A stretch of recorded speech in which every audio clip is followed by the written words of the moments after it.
উত্তরবঙ্গেও গেছি, সমস্ত জায়গাতে, পশ্চিমবঙ্গের সব জায়গাতে আমরা মোটামুটি যাওয়া আসা হয়, এবং নর্থ 24 পরগনা, ওইদিকে মুর্শিদাবাদ, সব জায়গাতে আমরা যাই। আজকে একটা বিশেষ দিন বলতে 2 সেপ্টেম্বর ওয়ার্ল্ড কোকোনাট ডে।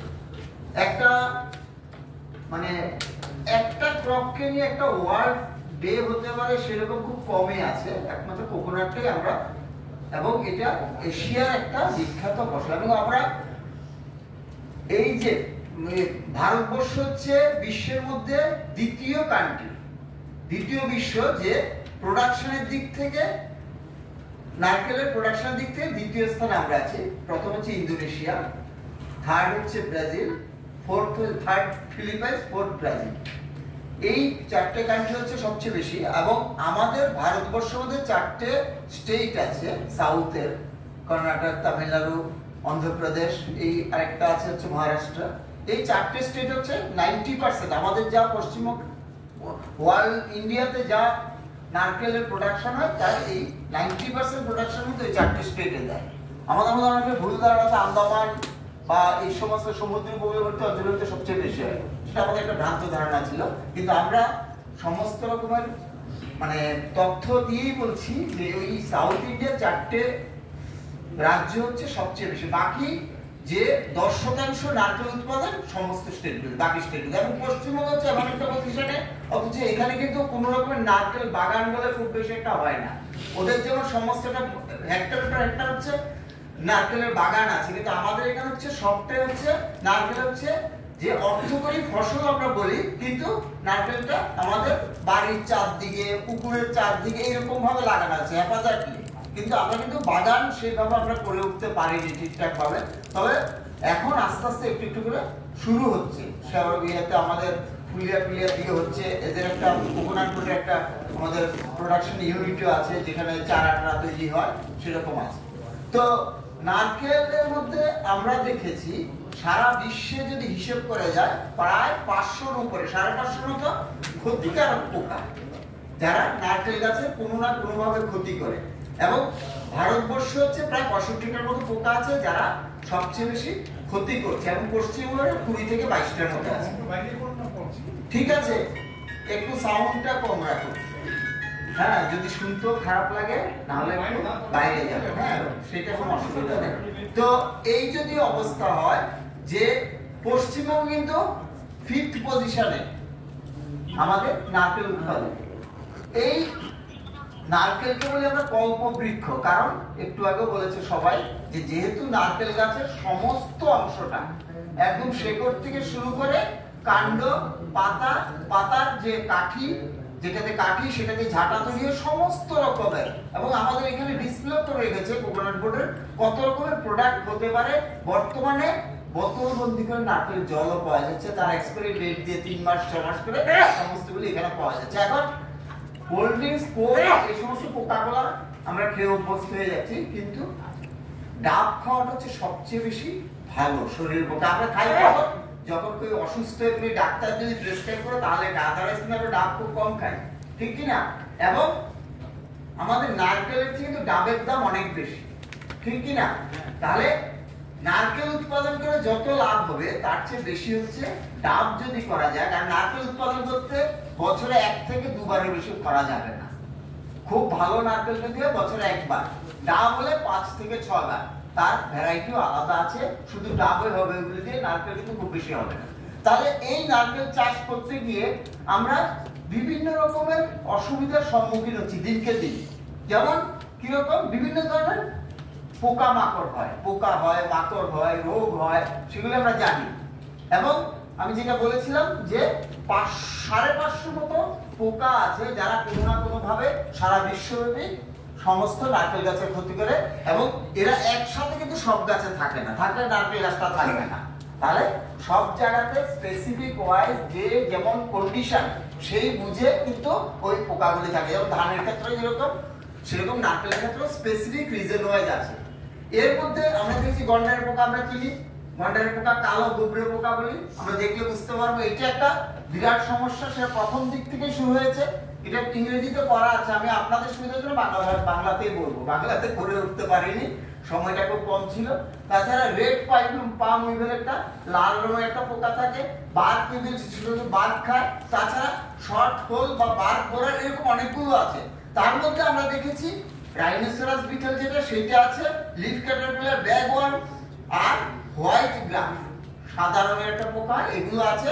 বর্তমানে নারকেলের মধ্যে তিনটে ইনসেক্ট বিভিন্ন ভাবে খুব ক্ষতি করছে। তার মধ্যে কোনটা? একটা বলে গন্ডারের পোকা, আরেকটা কি বিশ্ব উষ্ণায়নের ফলে যে সমস্ত ইনসেক্ট নিয়ে আমরা ভাবতাম না সেরকম কয়েকটা ইনসেক্ট এখন ওদের ভীষণ ক্ষতি করছে। তার মধ্যে একটা হচ্ছে নারকেলের মাকড়, সেগুলো আমরা ডিটেলসে আসবো, সেটা একটা বিরাট ক্ষতি করছে যেটা মাইট। আর তাছাড়া ইঁদুর, কাঠবিড়ালি এরাও প্রচুর ক্ষতি করে। এছাড়া বর্তমান দেখবেন যে একটা নারকেল গাছের মধ্যে, যাদের পেয়ারা গাছ আছে পেয়ারা গাছের মধ্যে, যাদের পেঁপে বাগান আছে তাদের কি পাবে একটা স্পাইরাল রোগস স্পাইরালিং হোয়াইট ফ্লাই, যেটা পানের চাষ, আমাদের সুন্দরবনের অনেকের পান চাষ করে, পানের মধ্যে একটা সাদা মাছি কালো মাছি, এই দুটো কিন্তু বিরাট ক্ষতি হচ্ছে। তাহলে এই তিনটে পোকা সবচেয়ে বেশি ক্ষতি করছে। আমাদের এই ডক্টর মানস বাবু উনিও বললেন যে রোগসটা নিয়ে একটু ভালো করে বলে দেবেন, এটা কিন্তু এখন বর্তমান খুব বেশি আমরা জানি যে এই তিনটে হচ্ছে সবচেয়ে বেশি ক্ষতিকারক। এছাড়াও আরো আছে। তো এটা হচ্ছে গুবরে পোকা বা গন্ডারের পোকা। এদের গ্রাফ বা একদম শুরু থেকে শেষ পর্যন্ত যেরকম, তারপর কখন হয় কিভাবে হয় দেখেছি তো আমরা, দেখুন লাইটের মধ্যে আসে। কেন গন্ডারের পোকা বলে? কারণ হচ্ছে এদের গন্ডারের যেরকম একটা হর্ন থাকে, একটা ছুরির মতো থাকে মাথার উপরে, এই জন্য এটারও একটা ছুরির মতো থাকে। এবং আমরা অনেক সময় লাইটের মধ্যে ঘরের মধ্যে আসতে দেখি পোকাটা। এটা কোথায় হয়? যাদের দেখবেন যে নারকেল গাছের কাছাকাছি গোবর সারের পিট আছে বা ভার্মি কম্পোস্টের পিট আছে বা সবুজ সারের পিট আছে, সেই সমস্ত জায়গাতে হচ্ছে ওদের জন্ম শুরু হয়। ওখানে ডিম পারবে, ওখানে বাচ্চাটা বড় হবে একটু একটু, তারপরে মাটিতে পিউপেশন হবে।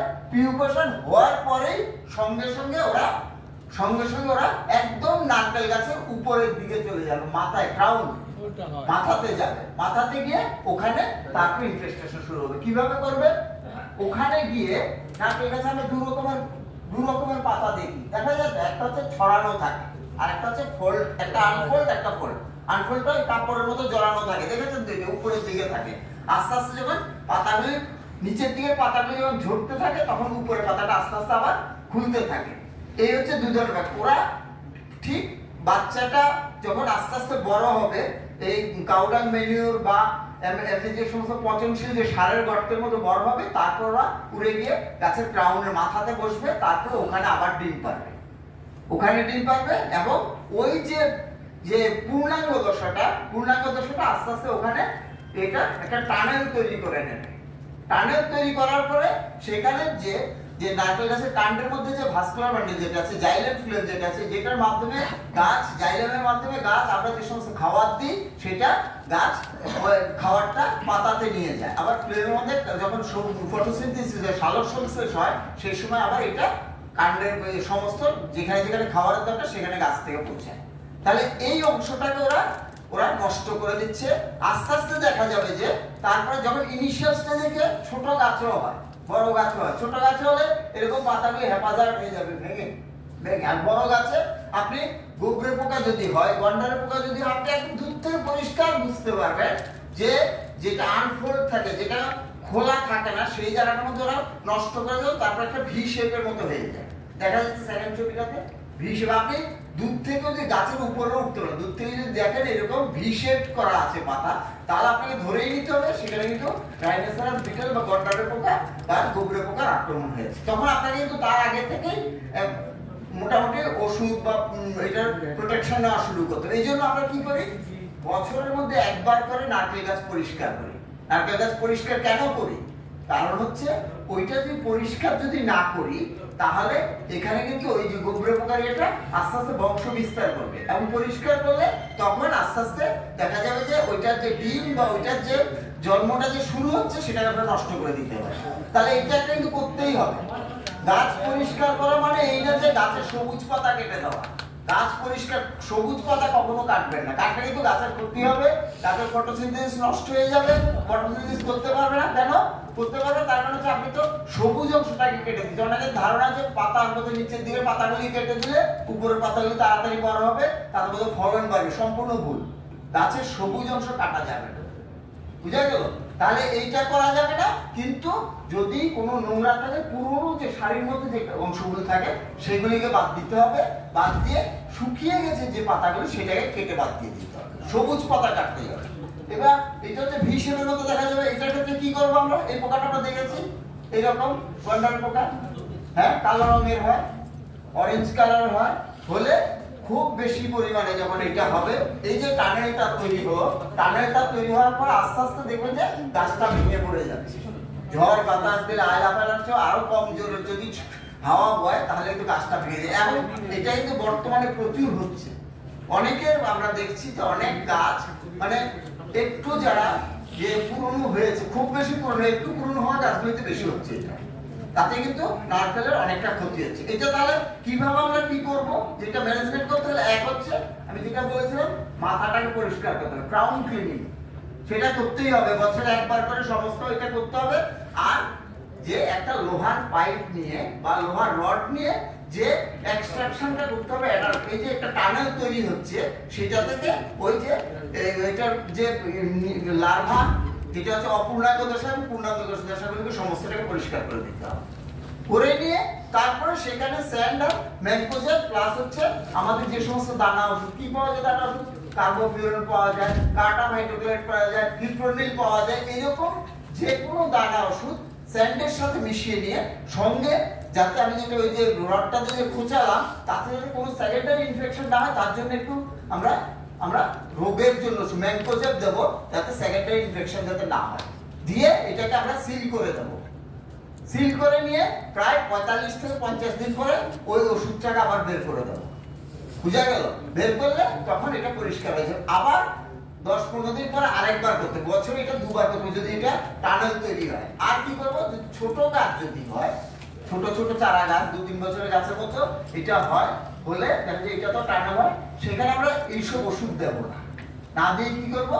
ওই টানেলটাকে পরিষ্কার করবো এবং সেখানে ন্যাপথলিন পাওয়া যায় বাজারে, 3-4টে ন্যাপথলিন গুলি ওইটার ভিতরে দিয়ে মুখটাকে বন্ধ করে দেবো, জল টল দিয়ে, জল টল ঢুকে যাতে নষ্ট না হয়, পচে যাতে না যায়। তাহলে এই দুটো সিস্টেম যদি আমরা প্রয়োগ করি, তাছাড়া অনেক কিছু আছে, আরো অনেক কিছুই আছে। অনেক কিছু বলতে আমরা কি করতে পারি? লিউর ব্যবহার করতে পারি, যে সমস্ত ফেরোমন ট্র্যাপ বা লাইট ট্র্যাপ যদি ব্যবহার করি, তাতেও কিন্তু ফেরোমন ট্র্যাপ করলে পোকাগুলি ফেরোমনে নষ্ট হবে, লাইট ট্র্যাপ করলে লাইটে চলে আসবে, যেটা আমাদের ঘরেও আসে। এইভাবে আমরা কিন্তু এটা ম্যানেজমেন্ট করতে, এটা খুব সহজ ব্যাপার। সেখানে খুব বেশি ওষুধ, রাসায়নিক কীটনাশক দেওয়ার দরকার হয়নি। হাইসেন্সের সাথে বলছিলেন কেরোসিন, সেটাও করতে পারেন, কিন্তু সেটার চেয়েও বেশি উপকারী হবে যেই প্রসিডিউরটা আমরা বলছি সেটা।